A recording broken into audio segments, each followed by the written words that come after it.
नमस्कार, अपना प्रदेश उत्तर प्रदेश उत्तराखंड देख रहे हैं आप। मैं हूं आपके साथ पूजा मोहन पांडे। बुलेटिन की शुरुआत करते हुए सबसे पहले आपको बता दें, उत्तर प्रदेश में शुक्रवार को जुमे की नमाज के बाद अराजकता पर मुख्यमंत्री योगी आदित्यनाथ बेहद सख्त नजर आ रहे हैं और इसी के मद्देनजर सीएम योगी आदित्यनाथ ने अपने आवास पर हाई लेवल समीक्षा बैठक भी बुलाई थी। बैठक में शासन के अधिकारियों से मुख्यमंत्री योगी आदित्यनाथ मौजूदा माहौल को लेकर के विस्तार से चर्चा करते भी नजर आए। बैठक में सभी जिलों के डीएम, एसएसपी वर्चुअली शामिल हुए और इस मीटिंग के जरिए सीएम हर जिले पर पैनी निगाह बनाए हुए हैं। साथ ही तमाम जिम्मेदारों से सीधे तौर पर जुड़ते हुए उन्हें सख्ती से अराजक तत्वों से निपटने के निर्देश दिए। साथ ही कहा कि ये समझना होगा कि असामाजिक तत्वों की ओर से ऐसे प्रयास आने वाले दिनों में फिर से हो सकते हैं। इन लोगों का उद्देश्य प्रदेश के शांति और सौहार्द को बिगाड़ना है। हमें एक टीम के तौर पर काम करते हुए ऐसी कोशिशों को नाकाम करना होगा। सीएम योगी ने एक ट्वीट भी किया है और ट्वीट करते हुए लिखा कि हम एक लोकतांत्रिक देश के नागरिक हैं, ऐसे में हमें सभी पक्षों से संवाद बनाए रखना होगा। धर्मगुरुओं, सिविल सोसाइटी से सतत संवाद संपर्क बनाए रखने के साथ साथ उपद्रवियों के खिलाफ कार्रवाई भी जारी रखी जाएगी। उपद्रवियों पर कार्रवाई ऐसी हो जो असामाजिक सोच रखने वाले सभी तत्वों के लिए एक नजीर बने और माहौल बिगाड़ने के बारे में कोई सोच भी ना सके। माफियाओं को संरक्षण देने वालों के साथ सख्ती से निपटा जाएगा और माहौल बिगाड़ने की कोशिश स्वीकार नहीं की जाएगी। साजिशकर्ताओं, अभियुक्तों की पहचान करते हुए जल्द से जल्द गिरफ्तारी की जाए। ऐसे लोगों के विरुद्ध एनएसए और गैंगस्टर एक्ट के तहत नियम संगत कार्रवाई की जाएगी। इसी तरीके के तमाम वो ट्वीट्स हैं जो आप अपनी टीवी स्क्रीन पर देख सकते हैं। Back to back Yogi Adityanath ने अपने मंसूबों को जाहिर करते हुए ये ट्वीट किए हैं, जिसमें साफ तौर पर लिखा है कि एक भी निर्दोष को छोड़ा नहीं जाएगा और कोई भी दोषी बचेगा नहीं। यूपी में कल जुमे की नमाज के बाद हुई हिंसा में प्रदेश में अब तक कुल 230 से ज्यादा गिरफ्तारियां हो चुकी हैं। सभी उपद्रवियों की पहचान उपलब्ध वीडियो और फोटोग्राफ्स के जरिए प्रयागराज में एक नामित और मुख्य आरोपी की गिरफ्तारी की पुष्टि वहां के जिला प्रशासन ने कर दी है। ADG law and order Prashant Kumar ने कहा कि सभी नामजद और प्रकाश में आए अभियुक्तों के खिलाफ कठोर कार्रवाई हो रही है। इस संबंध में संगीन धाराओं में मामले दर्ज हैं। शांति व्यवस्था भंग हुई, इसको देखते हुए गैंगस्टर, रासुका, इन तमाम एक्ट्स के तहत कार्रवाई हो रही है। संपत्ति की कुर्की होगी, जब्ती होगी, कार्रवाई अमल में लाई जाएगी। इसके अलावा जिन उपद्रवियों ने सार्वजनिक और निजी संपत्ति को नुकसान पहुंचाया बच नहीं पाएंगे। वसूली होगी और नियमानुसार होगी।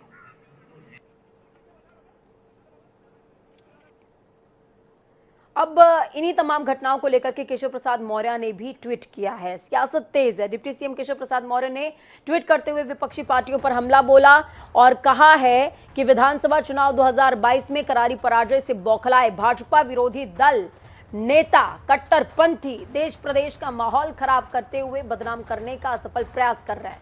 कानून दोषियों के विरुद्ध कठोर कार्रवाई करेगा। लोग बहकावे में ना आए, शांति बनाए रखिए। कोई शिकायत है तो लोकतांत्रिक तरीके से ज्ञापन सौंपिए। तो वहीं तमाम घटनाओं के बाद गोरखपुर से सांसद और फिल्म अभिनेता रवि किशन ने लोगों से शांति और सौहार्द को बनाए रखने की अपील करी। कहा, हाथ जोड़कर निवेदन करता हूं, शांति बनाए रखिए। कहा, उत्तर प्रदेश आज ऊंचाई पर पहुंच रहा है। मुख्यमंत्री सबका साथ सबका विकास के साथ आगे बढ़ रहे हैं। कोई हिंदू नहीं, कोई मुसलमान नहीं। अगर कोई समस्या है तो मुख्यमंत्री से कहिए, जिला प्रशासन को लिखिए, लेकिन ये पत्थरबाजी करना, भय का माहौल पैदा करना अच्छी बात नहीं है। मैं हाथ जोड़ करके निवेदन करता हूं, शांति बनाए रखे। उत्तर प्रदेश आज ऊंचाई पर जा रहा है और पूज्य महाराज जी यशस्वी प्रधानमंत्री, सबका साथ सबका विकास, सबका प्रयास, सबका साथ लेके चल रहे हैं। तो इसमें कोई हिंदू मुसलमान नहीं है। आपकी जो भी समस्या है कृपया आप उसको डीएम साहब के साथ रखें, अपने प्रशासन पे रखें, मुख्यमंत्री जी को लिखें।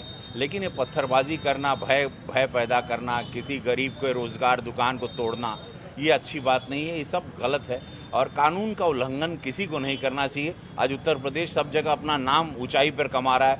वो इकोनॉमी हो। उत्तर प्रदेश में राज्यसभा चुनाव के निर्वाचन अधिकारी ब्रजभूषण दुबे ने भाजपा के 8 और समाजवादी पार्टी समर्थित 3 सदस्यों के निर्विरोध निर्वाचित होने की घोषणा कर दी है और प्रमाण पत्रों का भी वितरण हो चुका है।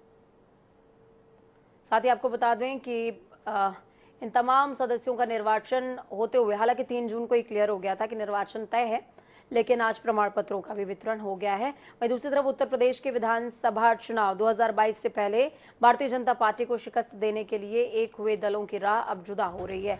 समाजवादी पार्टी के साथ गठबंधन करने वाले महान दल के समर्थन वापस लेने का फैसला किया तो समाजवादी पार्टी के अध्यक्ष अखिलेश यादव भी एक्शन मोड में आए। अखिलेश यादव ने महान दल के अध्यक्ष केशव प्रसाद मौर्य से तोहफे में दी फॉर्च्यूनर वापस मांग ली है। इस तरीके की खबरें लगातार सामने आ रही थी, जिसकी एक चैट भी सामने आई है। हालांकि इस चैट में किसी और व्यक्ति का नाम सामने आ रहा है और अखिलेश यादव ने कहा है कि मैंने किसी तरह की कोई कार्रवाई की आदेश नहीं दिए हैं।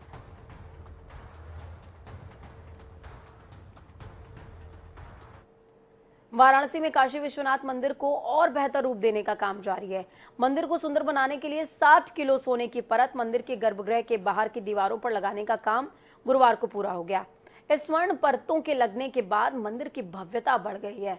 काशी विश्वनाथ मंदिर के मुख्य कार्यपालक अधिकारी श्री सुनील कुमार वर्मा ने बताया कि पहले चरण में ये काम मंदिर के गर्भगृह के अंदर की दीवारों पर और छत में बने श्री यंत्र को स्वर्ण मंडित किया गया था, जिसका काम फरवरी-मार्च तक पूरा कर लिया गया था। जिसके बाद दूसरे चरण में मंदिर के बाहरी दीवारों और चौखट पर स्वर्ण मंडल का जो काम है वो शुरू हो गया है, कर लिया गया है। अब ये काम पूरा हो चुका है और तस्वीरें भी आप देख पाएंगे टीवी स्क्रीन पर कि किस तरीके से पूरा जो काशी है वो बम बम और स्वर्णमय भी नजर आ रहा है। श्री काशी विश्वनाथ धाम के लोकार्पण के उपरांत कई श्रद्धालुओं ने यहाँ पे सुविधाएं के विकास करने में सहयोग किया है और इसके सुंदरीकरण में काफ़ी सहयोग कर रहे हैं। इसी क्रम में एक श्रद्धालु द्वारा मंदिर के गर्भगृह के अंदर, मुख्य मंदिर के गर्भगृह के अंदर और बाहर जो स्वर्ण शिखर था उससे 10 फुट नीचे तक लाकर स्वर्ण मंडित कराया गया है उसमें, जिसमें चारों दरवाजे हैं और संपूर्ण अंदर का मंडित भाग है, अंदर का गर्भगृह है और बाहर जो शिखर को छोड़ करके करीब 10 फुट नीचे तक आया है। इस पूरी प्रक्रिया में लगभग 60 किलो सोना लगा है। ऊर्जा एवं नगर विकास मंत्री ए.के. शर्मा ने शनिवार को कासगंज का दौरा किया, जहां उन्होंने राज्य मंत्री प्रतिभा शुक्ला के साथ मंडी समिति में स्थित गौशाला का निरीक्षण किया है। निरीक्षण के दौरान कैबिनेट मंत्री ए.के. शर्मा और राज्य मंत्री प्रतिभा शुक्ला ने गायों को गुड़ और हरी घास खिलाकर गौ माता का आशीर्वाद लिया। इस दौरान कैबिनेट मंत्री ए.के. शर्मा ने जनपद वासियों से गौ माता के लिए चारा दान करने की अपील की है। जिसके बाद कैबिनेट मंत्री ए.के. शर्मा राज्य मंत्री प्रतिभा शुक्ला के साथ काली नदी स्थित सीवेज ट्रीटमेंट प्लांट पहुंचे, जहां उन्होंने एसटीपी का निरीक्षण किया है। साथ ही अधिकारियों को आवश्यक दिशा निर्देश देते नजर आए। इस दौरान उन्होंने बताया बारिश से पहले प्रदेश भर के नगर निकायों में नालों की सफाई के दिशा निर्देश जारी कर दिए गए हैं, जिससे आम जनमानस को जल जमाव की समस्या का सामना न करना पड़े। वेस्ट वाटर का ट्रीटमेंट एक बहुत बड़ा विषय हमेशा से रहा है। सीवेज ट्रीटमेंट जो है वो एक बहुत बड़ा चैलेंज की तरह उभर करके अपने पूरे समाज में, पूरे देश में आया हुआ है। उसमें प्रगति करते हुए उत्तर प्रदेश की सरकार ने यहाँ कासगंज में ये इतना महत्वाकांक्षी एसटीपी बनाया है, सीवेज ट्रीटमेंट प्लांट बनाया है और मैंने आज इसके एक एक भाग को देखा, एक एक अंग को देखा। बहुत अच्छे से कार्य हो रहा है, बहुत अच्छे से कार्यरत है। ये प्लांट बहुत अच्छी क्षमता से चल रहा है। आपने स्वयं भी पहले के पानी का और अंतिम जो पानी यहाँ की उत्पादन के रूप में निकल रहा है उसको आपने देखा, कितना काला और कितना सफ़ेद दोनों में फ़र्क दिख रहा है। मैं चाहूँगा कि आने वाले दिनों में इस ट्रीटमेंट के बाद के जो पानी है उसका उपयोग जनोपयोगी कार्यों में हो। गोरखपुर के कैंट इलाके में मझौली कंपाउंड में खड़ी एक कार में महिला ने आग लगा दी। आग के बाद बच्चों ने शोर मचाया तो महिला फरार हो गई। कॉलोनी के लोगों ने अपनी सूझबूझ से आग पर काबू पाया और घटना की इत्तला पुलिस को करी है। आग लगाने की पूरी वारदात सीसीटीवी कैमरे में कैद हुई है, आपको बता दें, जिसमें साफ तौर पर देखा जा सकता है कि एक महिला नकाबपोश है ये और किस तरीके से कार को आग के हवाले कर रही है। वहीं सीसीटीवी फुटेज के आधार पर पुलिस मामले की जांच कर रही है। ये घटना एक बड़ी साजिश के तौर पर देखी जा रही है। माना जा रहा है कि माहौल को खराब करने के इरादे से ये किया गया था, पर अपने मंसूबे में वो महिला कामयाब नहीं हुई। अगर कार में आग पकड़ ली होती तो फिर कॉलोनी में एक बड़ा हादसा हो सकता था, तो वहीं खड़ी अन्य गाड़ियों में भी आग लग सकती थी। देश में 3 बार बॉडी बिल्डिंग में विश्व विजेता के तौर पर देश का नाम रोशन करने वाले वसीम खान अब देश के लिए विश्व स्तर पर गोल्ड मेडल लाने की तैयारी कर रहे हैं और यही वजह है कि वसीम खान को इंडिया का अर्नोल्ड के तौर पर देखा जा रहा है। वसीम खान फिटनेस और युवा पीढ़ी को फिट इंडिया सुपरहिट इंडिया के तर्ज पर जागरूक करने में जुटे हुए हैं, जिसको लेकर वसीम खान से खास बातचीत की हमारे संवाददाता हैदर अली ने। देखिए, 3 बार वर्ल्ड चैंपियन रहे वसीम खान से आज हम मिलवाने वाले हैं, जो अब राजीव गांधी अवार्ड से भी सम्मानित हो चुके हैं, जो कहीं ना कहीं नीति आयोग की तरफ से होता है। मैं बात कर लेता हूं उनसे। वसीम जी, आपका स्वागत है जनता TV. Thank you so much. Thank you. आपने शुरुआत अपनी जर्नी के बारे में बताइए। आपने फिटनेस को लेकर कहां से ये प्रेरणा ली और आप इस मुकाम तक पहुंचे?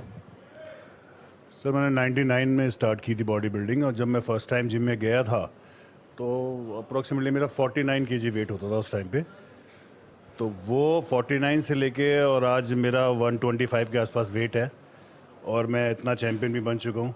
तो ये जो जर्नी है ये बहुत बढ़िया और बहुत स्ट्रगल वाली मेरी जर्नी रही है।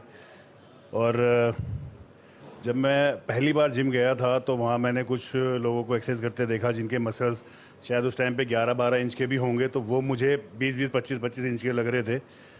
तो उन्हीं को देख के मैं मतलब एक्साइटेड हुआ कि मुझे भी ऐसी बॉडी बनानी है। कुछ पोस्टर जिम के अंदर लगे हुए थे इंटरनेशनल बॉडी बिल्डरों के, तो उनको देख के वो तो खैर सपनों में ही आने लगे थे। इतने बड़े बड़े मसल तो हमने देखे ही नहीं थे। तो बस वो दिन था और आज का दिन है। कंटिन्यू मैं वर्कआउट करता हूँ और कंटिन्यू मेरी जर्नी चलती जा रही है, आगे भी इंशाल्लाह चलती जाएगी। अच्छा, आगे की क्या तैयारी है फ्यूचर के लिए? आप क्या करने वाले हैं देश के लिए? सर, मेरा अभी दिसंबर में लॉस वेगास के अंदर चैम्पियनशिप है, अमेचर ओलंपिया। और लास्ट में 2019 में पार्टिसिपेट किया था। और इंडिया में बहुत कम बॉडी बिल्डर हैं जो उस एलिट चैम्पियनशिप को पार्टिसिपेट करते हैं। शायद 2019 में मैं ही पहला इंडियन था जिसने उस चैम्पियनशिप को खेला था वहाँ जाकर। तो इस साल भी लास्ट टाइम ये चैम्पियनशिप मेरे हाथ से छूट गई थी। छूट इन द सेंस कि मेरी 5th पोजीशन उसके अंदर आई थी। तो इंशाल्लाह इस बार मैंने 3-4 साल बहुत अच्छी मेहनत करी है और इंशाल्लाह इस बार इंडिया के लिए गोल्ड लेके आऊँगा। ये थे हमारे साथ वसीम खान, जो कहीं ना कहीं देश का प्रतिनिधित्व करने के लिए अब भी मुस्तैदी दिखा रहे हैं और कहीं ना कहीं आने वाले टाइम में देश को एक गोल्ड मेडल भी ला सकते हैं। बने रहिए जनता टीवी के साथ। हैदर अली संवाददाता, गाजियाबाद। आजमगढ़ नगर में आज लोकसभा उपचुनाव में भाजपा प्रत्याशी भोजपुरी सिनेमा स्टार दिनेश लाल निरहुआ के लिए उनके छोटे भाई भोजपुरी फिल्म अभिनेता प्रवेश लाल यादव, अभिनेत्री नीलम गिरी ने जनसंपर्क किया है। पहले दोनों ने बड़े गणेश मंदिर में पूजा अर्चना की, उसके बाद नगर में और पूरे शहर में निकले, जहां दोनों को अपार जन समर्थन मिलता नजर आया। लोगों ने इस बार भारतीय जनता पार्टी के प्रत्याशी को जिताने की बात भी कही है। और बड़ा देव मंदिर के पास पत्रकारों से रूबरू होते हुए भाजपा प्रत्याशी दिनेश लाल निरहुआ के छोटे भाई प्रवेश लाल यादव ने भारतीय जनता पार्टी के विकास कार्यों के बारे में बताया और जनता से भाजपा प्रत्याशी दिनेश लाल निरहुआ को भारी मतों से विजयी करने की बात कही है। आजमगढ़ की जनता को मेरी तरफ से बहुत बहुत नमस्कार।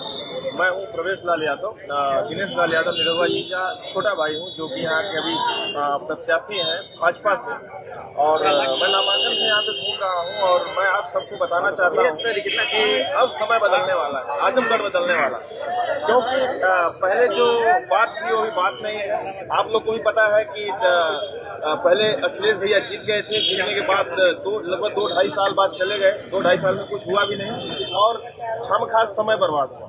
तो मेरी समझ से अब 1.5 साल बचा है, 2 साल बचा है, वो हमारे भाई दिनेश लाल यादव निरहुआ जी को मौका दीजिए, हमको दीजिए मौका, भाजपा को मौका दीजिए, ताकि हम कुछ करके दिखाएं। और हमें पूरा विश्वास है कि आप लोग जरूर हमें एक बार जरूर मौका देंगे। मुख्यमंत्री पुष्कर सिंह धामी ने हरिद्वार में आवासीय कॉलोनी का शिलान्यास किया। रानीपुर विधानसभा के हिम्मतपुर गांव में आयोजित शिलान्यास कार्यक्रम में पूर्व केंद्रीय मंत्री और हरिद्वार सांसद रमेश पोखरियाल निशंक, कैबिनेट मंत्री प्रेमचंद अग्रवाल समेत कई विधायक मौजूद रहे। प्रधानमंत्री आवास योजना के रानीपुर, रुड़की, खानपुर और मंगलौर विधानसभा में 173 करोड़ रुपए के बजट से करीबन 2400 मकानों का निर्माण होना है। साल 2025 तक सभी विधानसभाओं में मकान बनकर तैयार हो जाएंगे। तो वहीं दूसरी तरफ उत्तराखंड प्रदेश कांग्रेस कमेटी के अध्यक्ष करण माहरा ने पार्टी के वरिष्ठ नेता मथुरा दत्त जोशी को पार्टी का प्रदेश उपाध्यक्ष प्रशासन और संगठन नियुक्त किया है। तो वहीं नई जिम्मेदारी मिलने के बाद मथुरा दत्त जोशी ने संगठन का आभार भी व्यक्त किया। सुनिए। प्रदेश के अध्यक्ष आदरणीय करण माहरा जी का और हमारे प्रदेश के वरिष्ठ नेताओं का हार्दिक आभार और धन्यवाद व्यक्त करता हूं। जो जिम्मेदारी मुझको मिली है मैं निश्चित रूप से जिस तरीके से पार्टी ने पूर्व में भी मुझे जो जिम्मेदारी दी है, मैंने कोशिश की है कि उसको मैं निष्ठापूर्वक उसका निर्वहन करूं और भविष्य में भी मैं जो जिम्मेदारी मुझे मिली है मैं उसका अपनी पूरी शक्ति के साथ उसका निर्वहन करूंगा। देश में हुई जुमे के बाद हिंसा के बाद विश्व हिंदू परिषद की केंद्रीय मार्गदर्शक की बैठक में संतों की ओर से इसका विरोध दर्ज कराया गया। उनका कहना है कि इस तरह के विरोध करना कहीं ना कहीं संविधान और कानून व्यवस्था को क्षति पहुंचाना है। तो वहीं निरंजनी अखाड़े के आचार्य महामंडलेश्वर स्वामी कैलाशानंद गिरी का कहना है कि उत्तर प्रदेश में हुई हिंसा बहुत ही गंभीर विषय है, इस पर इस बैठक में विचार किया जाएगा। 1 मिनट के लिए। अमित जी